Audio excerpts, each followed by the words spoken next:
তেলের পিঠে কিন্তু আমরা যে কোনো সময়ই খেতে পারি। আমাদের কিন্তু সবসময়ই বাসায় কিছু না কিছু প্রোগ্রামে বা এমনি আমরা মাঝে মধ্যে বিকেলবেলা আড্ডাতেও কিন্তু এরকম পিঠে বানিয়ে থাকি। তবে আজকে যে পিঠেটা বানিয়েছি এটা একদমই আলাদা। আজকে আমি বানিয়েছি পাকা আম দিয়ে পিঠে। তো চলুন বন্ধুরা, আমার পুরো ভিডিওটি দেখতে থাকুন। Hello everyone, blog by KSP থেকে আমি শিমু আপনাদের সাথে আজকে শেয়ার করছি পাকা আম দিয়ে তেলের পিঠে বানিয়েছি সেটাই। তো সম্পূর্ণ ভিডিওটি দেখতে থাকুন। তো আমি প্রথমে নিয়েছি 3টে, তারপরে একটু চালের গুঁড়ি, একটু সুজি আর একটু ময়দা নিয়েছি। তো পাকা আমগুলো ছিলে তারপরে ম্যাশ করে নেব। আমি ম্যাশটা হাতেই করে নিচ্ছি, আপনারা চাইলে এটা ব্লেন্ডারেও করে নিতে পারেন, বাট আমি হাতেই করে নিচ্ছি। তো একদম যে মজে যাওয়া আমটা ওরকম পাকা দেখে নিতে হবে। তো আজকে যে পিঠেটা বানিয়েছি অনেক মজার হয়েছে। আশা করি আজকের যে পিঠের এই রেসিপিটা আপনাদের কাছে অনেক ভালো লাগবে। আর যদি ভালো লেগে থাকে তাহলে আমাকে একটু ভালোবেসে পেজটাতে লাইক, কমেন্ট এবং শেয়ার করে পাশে থাকবেন। আর আমার ইউটিউব চ্যানেল থেকে যদি দেখে থাকেন তাহলে আমার ইউটিউব চ্যানেলটা একটু সাবস্ক্রাইব করে দিবেন। তো আমটাকে আমি ম্যাশ করে নিচ্ছি হাতে, এইভাবে আমটাকে হাতে ম্যাশ করে নিচ্ছি, আপনারা ব্লেন্ডারে করে নিতে পারেন। তো ম্যাশ করে নিয়ে তারপরে আমি এর মধ্যে চিনি অ্যাড করব। চিনিটা দিয়ে তারপরে আবার একটু ভালো করে চটকে নিব। চটকে নিয়ে এর মধ্যে দিয়ে দিব সুজিটা দেওয়ার পরে, আর এখানে কিন্তু চিনিটা আমি মেজারমেন্ট কাপের 1 কাপের একটু কম দিয়েছি। আমটা যেহেতু মিষ্টি আর তাই চিনিটার পরিমাণ একটু কম দিয়েছি। চিনিটা আপনারা বেশি দিতে চাইলে বেশি দিতে পারেন, বাট আমি মিষ্টির পরিমাণটা একদমই কম দিয়েছি।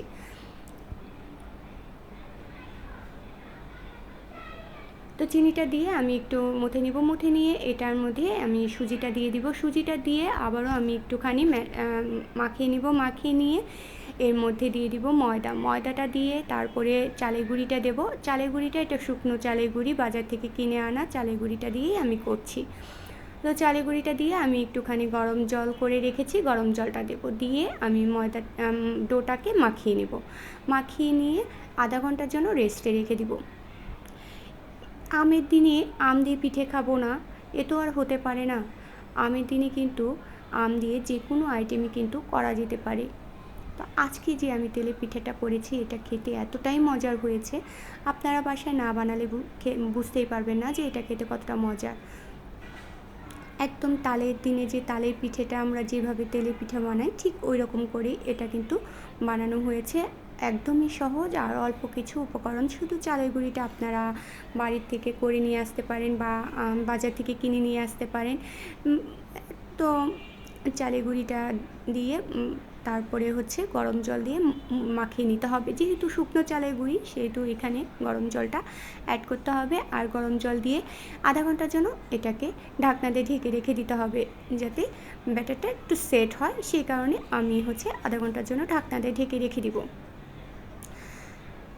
তো ভালো করে কিন্তু মেখে নিতে হবে। এর মধ্যে আরও একটু জল লাগবে, আমি আর একটু জল দেব। দিয়ে একটা ঘন ব্যাটার তৈরি করে নেব। ঘন ব্যাটারটা তৈরি করে আমি রেখে দেব আধা ঘন্টার জন্য। তো আধা ঘন্টা পরে আপনাদের সাথে, তো ব্যাটারের মধ্যে আর একটু জল লাগবে, আমি আরও একটু জল দিয়ে তারপরে একটু ঘন টাইপের বানিয়ে নিয়ে রেখে দেব। আর এদিকে আমি চুলোতে তেল বসিয়ে দিয়েছি। তেলটা গরম হয়ে গেলে আমি এটা ভেজে নেব।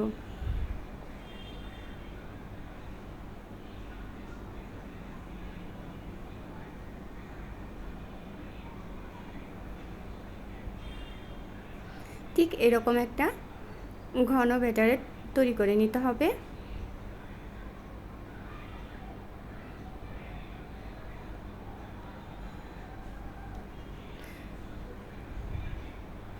আমরা যারা তেলে পিঠে খেতে পছন্দ করি বা মিষ্টি জাতীয় খাবার যারা পছন্দ করি তারা কিন্তু আমের দিনে এরকম করে তেলের পিঠে বানিয়ে নিতে পারে। তো এদিকে আমি একটা লোহার কড়াই বসিয়েছি। লোহার কড়াইতে অল্প কিছু তেল দিয়েছি। তেলটা গরম হয়ে গেছে। এখন এর মধ্যে আমি 1 চামচ করে এই ব্যাটারটা দিয়ে তেলে পিঠাগুলো ভেজে নিব। প্রথমে একটু সময় নেবে, তারপরে এগুলো কিন্তু একদমই মানে তাড়াতাড়ি ভাজা হয়ে যাবে, কারণ প্রথমে একটু তেলটা একটু গরম হতে একটু সময় লাগে, সে কারণে প্রথম দিকে একটু উঠতে সময় লাগবে। তো পরে এগুলো কিন্তু একদমই পারফেক্টভাবে ফুলে উঠবে। আর এই প্রথম দিকেও কিন্তু ভালোভাবে ফুলে উঠেছে, পিঠাগুলো একদমই সফট আর তুলতুলে নরম হয়েছে।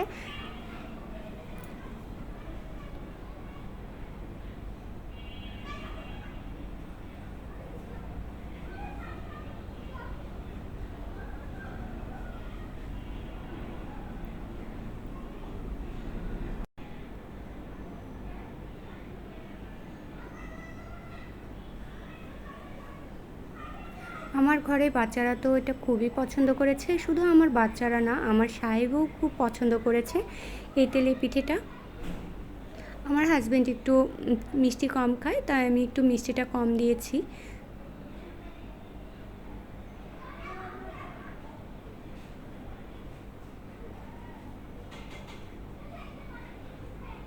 দেখতেই পাচ্ছেন পিঠেটা কত সুন্দর ফুলে উঠেছে,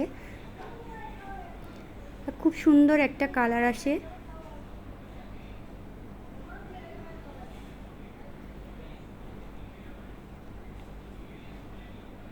তো আজকের ভিডিওটি যদি আপনাদের কাছে ভালো লেগে থাকে, তাহলে অবশ্যই আমার পেজটাতে একটা লাইক, একটা শেয়ার আর কমেন্টস করে পাশে থাকবেন। আর সকল বন্ধুদেরকে দেখার সুযোগ করে দেবেন আপনার মূল্যবান একটি শেয়ার দিয়ে। আর আমার ইউটিউব চ্যানেল থেকে দেখলে ইউটিউব চ্যানেলের নামও ব্লগ বাই কেএসপি, আমার ইউটিউব চ্যানেলটাও সাবস্ক্রাইব করে দেবেন। ধন্যবাদ সবাইকে এই ভিডিওটি দেখার জন্য। আর ভিডিওটি ভালো লাগলে বেশি বেশি করে লাইক, কমেন্ট এবং শেয়ার করে পাশে থাকবেন।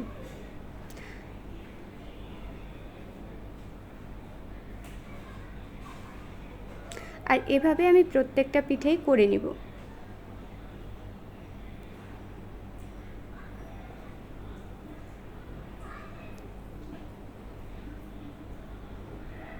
আর তেলে পিঠে ভাজতে গেলে একটু গরম জল দিয়ে আর মাখানোটা যদি পারফেক্টভাবে হয়, তাহলে কিন্তু পিঠেগুলো খুব সুন্দরভাবে ফুলে ওঠে, কোনো সমস্যা হয় না। অনেক সময় দেখা যায় যে পিঠে ফুলতে চায় না, কিন্তু এই ভালোভাবে মানে একটু মাখিয়ে তারপরে গরম জল করে যদি ব্যাটারটা করা যায়, সেক্ষেত্রে কিন্তু পিঠেগুলো ফুলে ওঠে।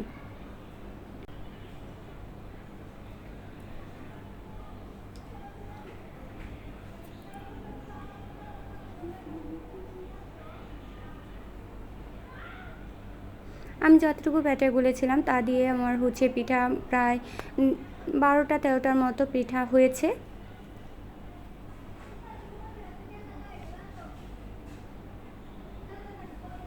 আর সবগুলো পিঠাই কিন্তু খুব সুন্দরভাবে ফুলে উঠেছে।